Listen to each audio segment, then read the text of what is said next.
Hello दोस्तों knowledge without college में आप सभी का स्वागत है। दोस्तों, लॉकडाउन 4 शुरू हो गया है और ये कोरोना वायरस हमारे देश और इस दुनिया से जाने का नाम ही नहीं ले रहा है। दोस्तों, दुनिया में कुल कोरोना संक्रमित मरीजों की संख्या 50,83,411 हो गई है। अब तक 3,29,239 लोगों की मौत हुई है और कोरोना से ठीक हुए लोगों की संख्या 20,20,285 है।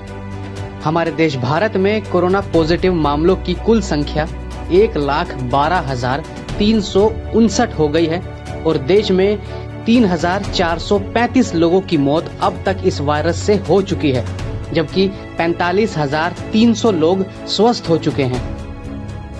दोस्तों, ये तो है वर्तमान हालात। अब लॉकडाउन 4 फिलहाल जारी है और कब तक लॉकडाउन रहेगा इसकी भी कोई गारंटी नहीं है। कब खत्म होगा इसकी भी कोई गारंटी नहीं है। सबकी बस एक ही चाह है कि यह कोरोना वायरस हमारी जिंदगी से हमेशा के लिए चला जाए और फिर से सब नॉर्मल रूटीन में अपना अपना काम करे और अपना जीवन बिताए। बाहर का माहौल फरवरी से पहले की तरह बिल्कुल नॉर्मल हो जाए, पर वैसा माहौल कब होगा यह कहना अभी मुश्किल है। और अभी तो ऐसा सोचना भी ठीक नहीं है कि लॉकडाउन के बाद माहौल पहले जैसा नॉर्मल हो जाएगा। नॉर्मल होगा, लेकिन उसे नॉर्मल होने में थोड़ा वक्त लगेगा। उसके लिए हमें बहुत सावधानी बरतनी होगी। तो अब सबके दिमाग में यही सवाल है कि लॉकडाउन खुलने के बाद क्या माहौल रहने वाला है। अब सोचा जाए तो आने वाला समय थोड़ा डरावना तो होगा ही। लॉकडाउन से जैसे तैसे निकल भी गए तो उसके बाद का सफर कैसा होगा इसका अनुमान लगाना अभी ज्यादा मुश्किल है। लेकिन ये बात तय है कि लॉकडाउन के बाद का जीवन लॉकडाउन से पहले के जीवन से बिल्कुल अलग होगा, खासकर तब तक जब तक कोई वैक्सीन नहीं बनती।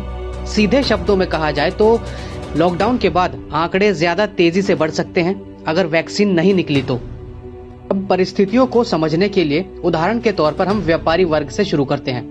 कोई भी व्यापारी माल लेगा, माल देगा, पैसे लेगा, पैसे देगा।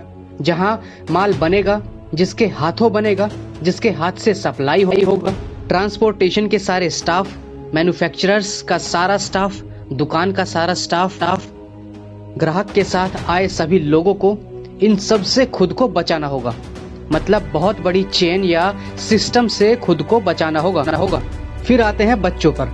जाहिर है स्कूल खुलेंगे तो बच्चों का सफर यूं होगा कि जिस गाड़ी में बच्चा आएगा और जाएगा, उस गाड़ी में सवार सभी बच्चे और उन सभी बच्चों के परिवार और उनके संपर्क में आए तमाम लोग और स्कूल का समस्त स्टाफ और अध्यापक, इन सभी से बच्चों को बचकर रहना होगा, जो कि लगभग भगवान के भरोसे है। अब बारी आती है घर के बाकी लोग जिन पर घर का सामान लाने की जिम्मेदारी होती है, जैसे पिताजी, माताजी या घर के जिम्मेदार व्यक्ति। बाजार से सामान लाने से लेकर घर तक का सफर, मंडी में मौजूद तमाम व्यापारी, ठेले वालों से लेकर बड़े दुकानदार, सभी से खुद को बचाना। साथ ही आपने जो सामान लिया है उसको सैनिटाइज करना। जिस थैले या बैग में सामान लिया है अगर उसे किसी ने छुआ है तो उसे सैनिटाइज करना। बचे हुए पैसे वापस लेने में सावधानी बरतनी पड़ेगी। अब इन सब में आपको जो सबसे जरूरी काम करना है वो हमारी आदत में नहीं था, मगर अब उसे आदत बनाना पड़ेगा, जैसे ग्लव्स पहनना, मास्क लगाना और हर 10-15 मिनट में हाथों को अच्छे से सैनिटाइज करना, हाथ मिलाने की जगह नमस्कार करना, भीड़ वाली जगहों पर कम से कम जाना, बाहर का कम से कम खाना पीना। मतलब सीधी बात यह है कि लॉकडाउन में आपकी हिफाजत फिलहाल आप और सरकार दोनों कर रहे हैं, लेकिन लॉकडाउन के बाद आपकी और आपके परिवार की सारी जिम्मेदारी सिर्फ आपके ऊपर होगी। तो फिलहाल तो आप सभी को लॉकडाउन पर कोस सकते हैं, मगर लॉकडाउन के बाद आपकी असल लड़ाई शुरू होगी। हिंदुस्तान में लापरवाह लोगों की अच्छी खासी तादाद है, जो कि लॉकडाउन में आपने देखी ही है। तो जाहिर है आपकी लड़ाई बहुत मुश्किल होने वाली है।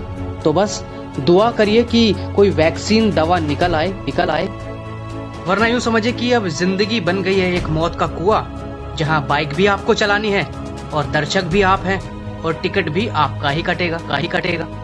तो इस वीडियो का मकसद आपको डराना नहीं है, बस इतना समझाना है कि आपकी सुरक्षा, आपकी जिंदगी आपके हाथों में है, लॉकडाउन में भी और लॉकडाउन के बाद भी।